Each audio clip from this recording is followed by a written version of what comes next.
ഭീമൻ തൻ്റെ അത്യന്തം ശക്തി പ്രാപിച്ച് ജരാസന്ധൻ്റെ ശരീരം 2 തുല്യ ഭാഗങ്ങളായി വലിച്ചു കീറി.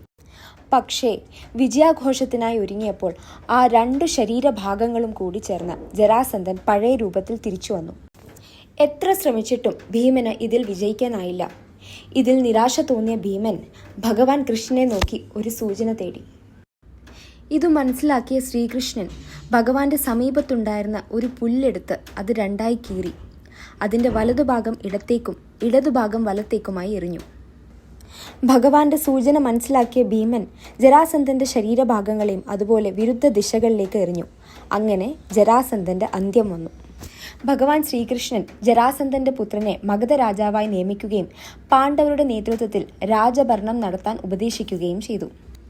അങ്ങനെ ജരാസന്ധന്റെ തടവിലായിരുന്ന 96 രാജാക്കന്മാരെയും മോചിപ്പിച്ചു. പിന്നീട് യുധിഷ്ഠിരൻ ആ രാജാക്കന്മാരെയും ജരാസന്ധന്റെ മകനെയും കൂട്ടിക്കൊണ്ട് രാജസൂയയജ്ഞം ആരംഭിച്ചു. ഹരി ഓം തത്സത്.